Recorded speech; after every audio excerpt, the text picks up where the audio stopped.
Cinéma Radio. Cinéma Radio. Climax. Cinéma Radio Saga. A great new hour-long dramatic series from Hollywood. Cinéma Radio aime la saga Star Wars Rien ne nous arrêtera. et vous propose de réveiller la force qui est en vous. J'achèverai ce que vous avez commencé. Chaque semaine, revenez sur les grands moments de la guerre des étoiles. On raconte toutes sortes d'histoires. Histoire des épisodes, réalisateurs, acteurs, effets spéciaux, extraits des films, anecdotes de tournage. Je n'ai aucune cause à défendre. Et retrouvez toutes les chroniques de Star Wars, fabriquées par Eric Desmé en vidéo. Côté obscur, les Jedi. Sur le site de Cinéma Radio, www.cinemaradio.net. Laisse-la t'envahir. Cinéma Radio, la radio officielle des Jedi.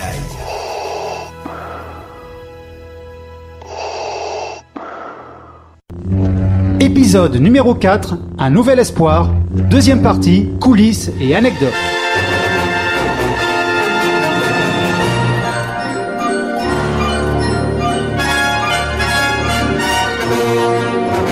À l'époque où Star Wars sort, le cinéma hollywoodien est en rupture totale avec les films de l'âge d'or de l'usine à rêve. En effet, les films de l'époque, réalisés par Scorsese, Arthur Penn ou encore Robert Altman, revisitent avec cynisme et provocation tous les genres du cinéma héroïque, et ce, afin de les faire exploser de l'intérieur. J'ai ressenti un grand bouleversement de la force, comme si des millions de voix avaient soudainement hurlé de terreur, puis s'étaient éteintes aussitôt. Certes, George Lucas faisait partie de ce que l'on appelle aujourd'hui le nouvel Hollywood, mais sa façon de concevoir les films était très différente de ses camarades. En effet, lui ne souhaitait pas déconstruire le cinéma, mais créer des univers et renouer avec la tradition des films de chevaliers de l'âge d'or d'Hollywood, et ce par le biais de la science-fiction qui fascinait le grand public depuis que l'homme avait marché sur la Lune. Il est bon pour la casse. Ouais, mais il fait du 0,5 au-dessus de la vitesse lumière. Ah, peut-être que ce coucou est moche à voir, mais il en a dans le ventre et c'est ce qui compte. Mais on n'est pas en avance. Si vous voulez bien monter à bord, il est temps de partir. Et grâce au gros succès de son précédent film, American Graffiti, en 1973, Lucas est en mesure de concrétiser ce qui deviendra l'œuvre de sa vie. La Fox, peu convaincue par son scénario, mais souhaitant travailler avec un cinéaste à succès, lui offre un budget relativement modeste. Cependant, Lucas aura la possibilité, si le film marche, de concevoir de suite afin de développer l'univers que le premier Star Wars ne fait qu'exposer. Même si notre armement est assez puissant pour détruire une planète, il est bien peu de choses en comparaison de la force. Ce qui fait qu'en plus d'écrire en même temps ce qui se passera après, il écrit également ce qui se passe avant Un Nouvel Espoir, à savoir la tragique bataille des Sith qui verra la fin de la République galactique, ainsi que l'ère des Chevaliers Jedi et l'avènement de l'Empire, dictature menée par l'empereur Palpatine. Bref, des événements qui seront filmés 30 ans plus tard dans le troisième film de la nouvelle trilogie, La Revanche des Sith, en 2005. Pendant des centaines de générations, l'ordre Jedi a su défendre et garder la paix et la justice dans l'ancienne République, bien avant les jours sombres et l'avènement de l'Empire. Dans un souci d'efficacité et d'économie de moyens, il décide de se concentrer sur ce qui se passe 19 ans après, à savoir l'attaque de l'Étoile Noire. Mais en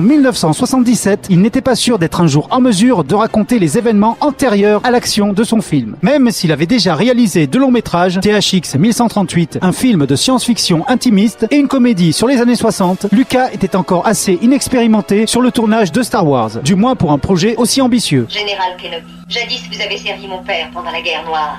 Il vous demande une fois de plus de l'aider à combattre l'Empire. Et ce tournage fut pour lui à ce point éprouvant qu'il le considère encore aujourd'hui comme un échec, et ce malgré le succès du film.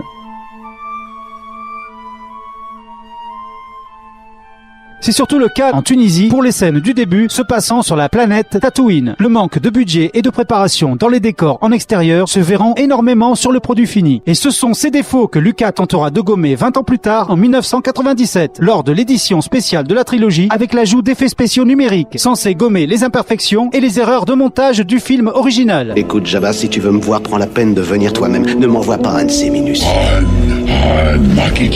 Mais ces ajouts, assez maladroits et finalement aussi datés que ceux d'origine, seront décriés par les fans de la saga qui crièrent au scandale. Si on réussit à éviter que les bonnes femmes s'en mêlent, on devrait pouvoir se tirer de là. Après le tournage qu'il juge désastreux, Lucas ne sait pas quoi faire des images, d'autant plus que son entourage pense à l'époque qu'il devrait plutôt s'attaquer à des œuvres beaucoup plus intelligentes, comme celles de ses camarades du nouvel Hollywood. Même son épouse, Marcia Lucas, monteuse de métier, préfère se concentrer sur le Taxi Driver de Scorsese, qu'elle juge beaucoup plus intéressant artistiquement. Cependant, son aide, ainsi que celle de deux autres monteurs, vont finalement sauver le film. Commodore, fouillez ce vaisseau de fond en comble, qu'on retrouve ses plans et qu'on m'amène les passagers. vivant. Mais il n'y serait certainement pas arrivé sans l'ajout des magnifiques effets spéciaux réalisés par la propre société de Lucas, ILM, dont le travail sur les maquettes des vaisseaux spatiaux vont révolutionner les techniques de trucage. Les effets sonores seront également primordiaux pour la réussite du film. Ceux des sabres laser bien évidemment, mais également les cris de Chewbacca, faits à partir de bruits de divers animaux, les sons de R2D2, bruits de bébé déformés par un synthétiseur, ainsi que le souffle du casque de Vador, qui viennent en fait d'une bouteille de plongée. Mais l'élément harmonisant complètement le film, c'est la majestueuse musique du grand compositeur John Williams, créant une bande originale très proche des opéras de Wagner.